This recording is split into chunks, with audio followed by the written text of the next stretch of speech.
ఉన్నాడు. మరొక విషయం కూడా మీ దృష్టికి నేను తీసుకొని రావాలి.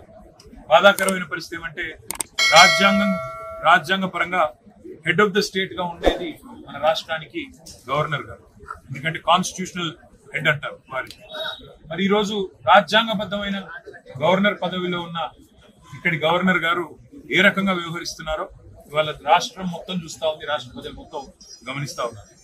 ఒక 4 నెలల కిందట అనుకుంటాను, ఆనాడు అప్పటి కేబినెట్ కేసీఆర్ గారు ముఖ్యమంత్రిగా ఉన్నప్పుడు అప్పటి కేబినెట్ ఒక నిర్ణయం తీసుకుంది.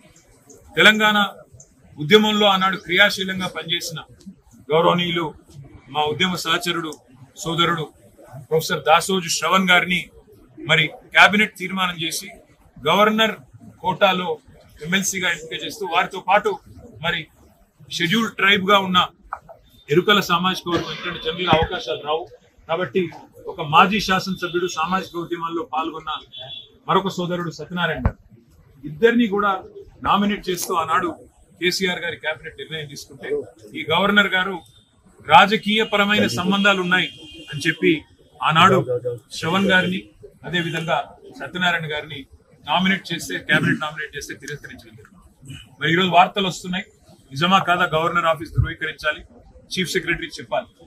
వార్తలు వస్తున్నాయి, కోదండరాం గారికి మరొక ఆయనకు గవర్నర్ గారికి ఒక లెటర్ రాగానే ఆగమేఘాల మీద క్షణాల్లో సంతకం పెట్టి ఆమోదించినారని చెప్పి వార్తలు వస్తా ఉన్నాయి.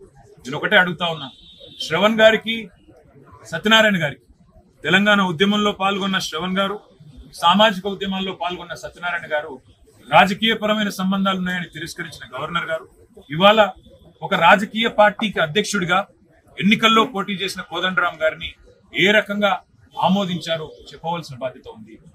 రాష్ట్ర ప్రజలు తప్పకుండా మీ నుంచి సమాధానం ఆశిస్తున్నారు గవర్నర్ గారు. మీరు రాష్ట్ర ప్రజలు ఇచ్చే జీతంతోనే మీకు ప్రతి నెల జీతం అందుతా ఉంది, రాజ్భవన్ మెయింటెనెన్స్ కూడా ప్రజల సొమ్ముతోనే జరుగుతా ఉంది.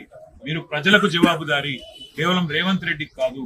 అందుకే నేను గవర్నర్ గారిని డిమాండ్ చేస్తా ఉన్నా, ఏ రకమైన విచక్షణతోని మీరు ఒక రాజకీయ పార్టీ అధ్యక్షుడికి ఇవాళ ప్రభుత్వం నామినేట్ చేసి మీకు పంపితే మీరు ఆమోదించారు. ఆనాడు ఉన్న అభ్యంతరాలు ఈరోజు ఎందుకు లేవు?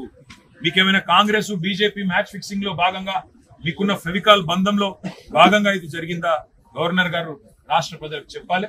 మరి తప్పకుండా ఈ విషయంలో గవర్నర్ గారిని తప్పకుండా అదే విధంగా ఈ నిర్ణయం తీసుకున్న ప్రభుత్వాన్ని నేను అడుగుతా ఉన్నా. ఆనాడు ఏదైతే అభ్యంతరం గవర్నర్ గారు లిఖితపూర్వకంగా ఇచ్చినారో వీరు రాజకీయ పార్టీలతో అంటగాగుతున్న వారు, సంబంధం ఉన్నవారని ఈ రోజు ఆ అభ్యంతరం ఏమైంది? కాంగ్రెస్ బీజేపీ నాయకులు ఇది వాళ్ళ సంబంధాన్ని బట్టబయలు చేస్తున్న మాట వాస్తవమా కాదా చెప్పాలి.